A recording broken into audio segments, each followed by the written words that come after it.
Hello, everyone, and welcome to MeowMix, the Carolina Panthers podcast. My name is Steven. My name is Jerry. And it's a bye week. It's a bye week for the Panthers. No no football. tears in my beers this week. No Panthers football this week.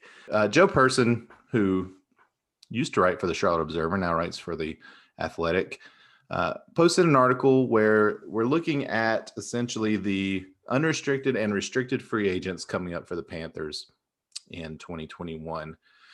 I thought it would be cool, or Jerry and I thought it would be cool to kind of go over some of these and kind of give our thoughts. Of course, the top one, and he's been getting some notoriety this season because he's having a very good season, is right tackle Taylor Moton.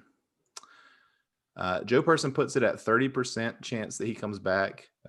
He postulates that Moton could be looking at a $15 million a year contract, which is a lot of money. So, Jerry, what do you think about Taylor Moton? Obviously, he's maybe the biggest name on this list.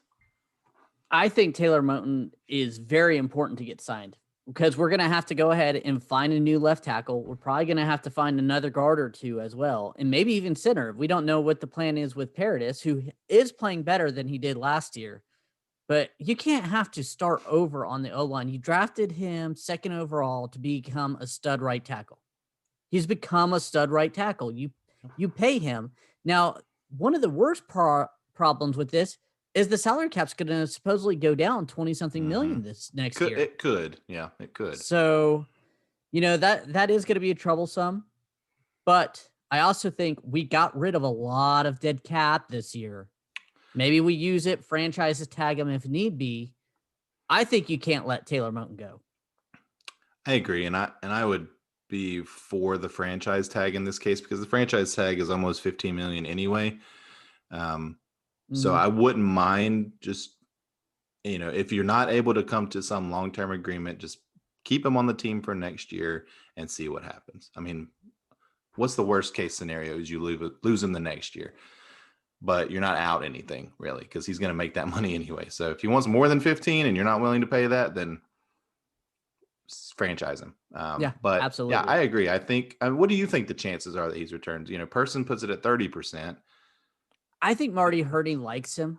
I mean, I don't know these guys, I don't know the intricacies of the way it works, but I know Gettleman drafted him, so he's not a Hurney guy. But what he's done on the field, he's played guard, he's played left tackle, he's played right tackle.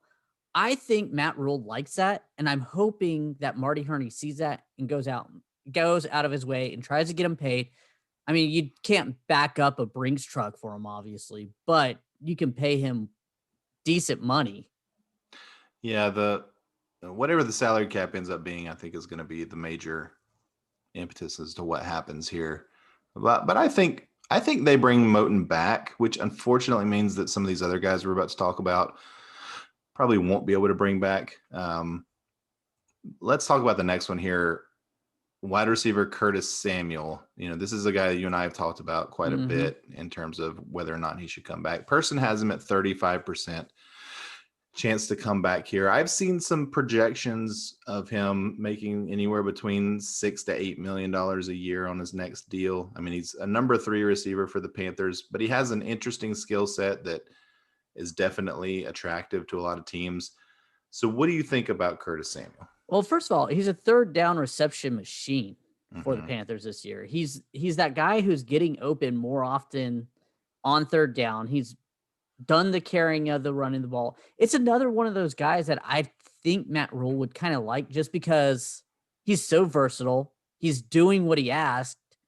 I could see him trying to get him back, but it really depends on what his price tag is going to come at because those receivers are getting insane amounts of money. And we got Robbie Anderson for one more year. He's signed. DJ Moore is going to be coming up next year, the year following. So yeah, I think we got DJ for 2 more years. Yeah, 2 more years. I think you're right. So, I mean, you got to think long term too. Is Curtis Samuel going to be the guy opposite of DJ Moore, or are they planning on re-signing Robbie Anderson? There's only so much cap room. I really like Curtis Samuel, and I really hope he stays, but at a reasonable cap hit. In 2021, there are a lot of pretty good wide receivers that are going to hit the market. So that may play against Curtis Samuel's value. You got AJ Green, Allen Robinson, T.Y. Hilton, Sammy Watkins, Marvin Jones, Corey Davis, who's come on a little bit this year. I'm not hearing any of you said AJ Green. I think Allen Robinson is really good. Yeah. Corey Davis, I could see where people would want to maybe sign him. He has that, former first round pedigree. Other than that, AJ Green's nothing. I mean, he hasn't done anything in like 3 years, and he's always injured and old. But he has a pedigree, and I could see him commanding $10 million a year. Somebody's going to pay him that. You got Larry Fitzgerald also, which I left out. I don't think he's going to command a lot of money. Marvin Jones. Marvin Jones is a solid guy. We both like, yeah.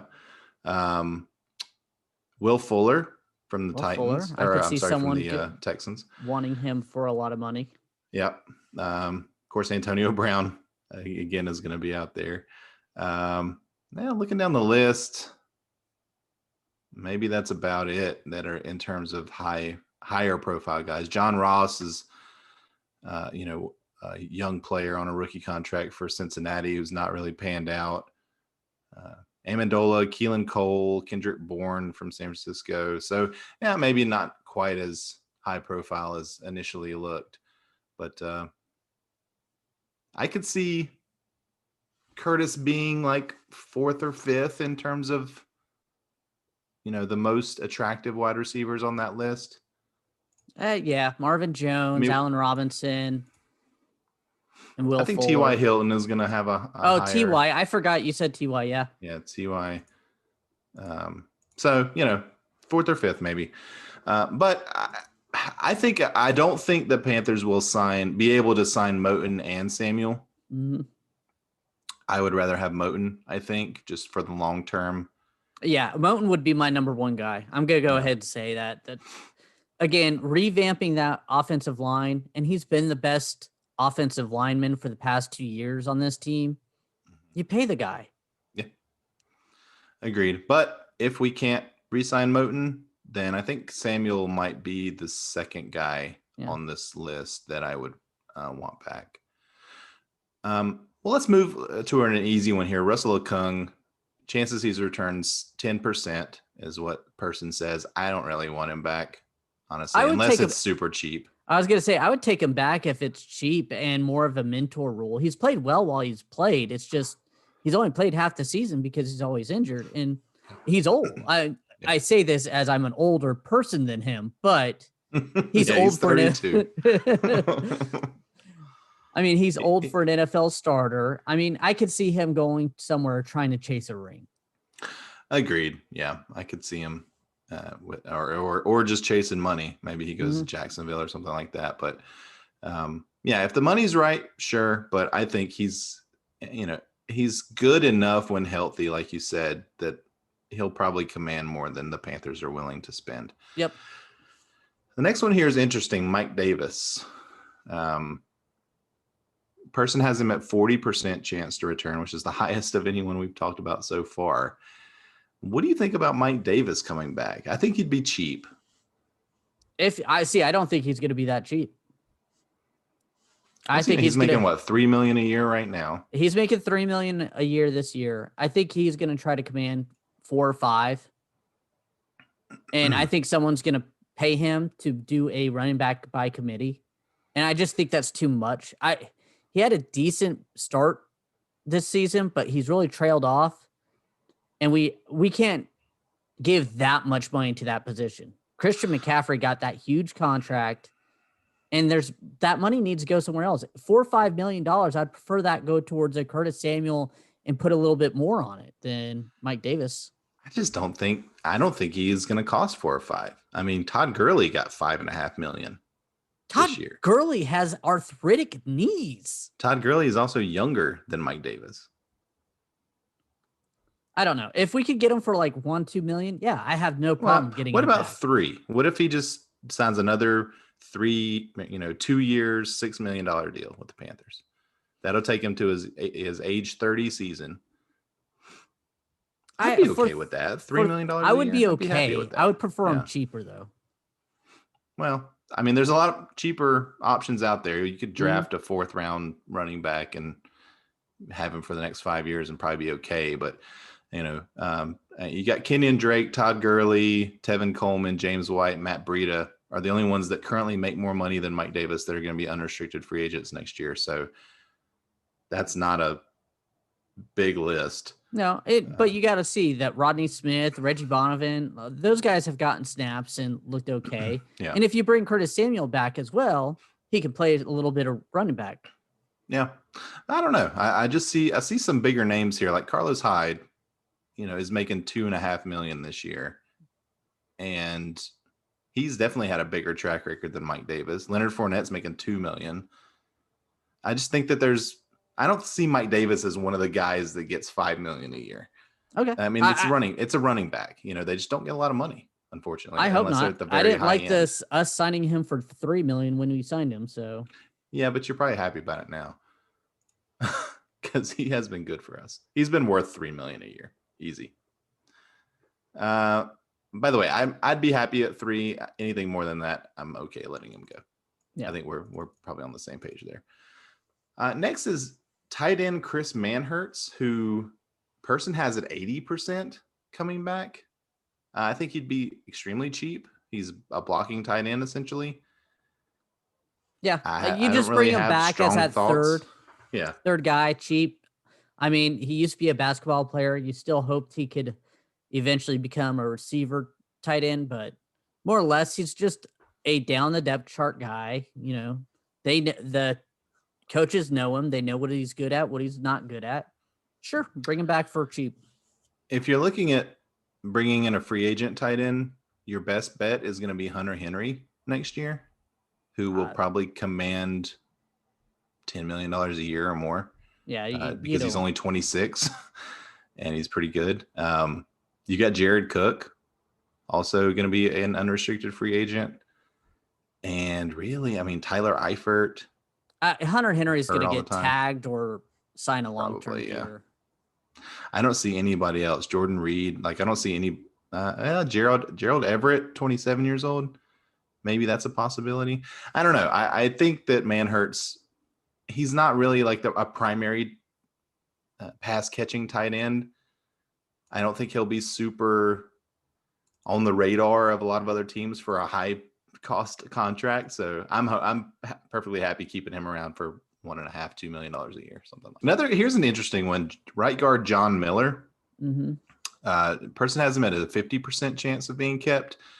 He has only allowed 2 sacks all season.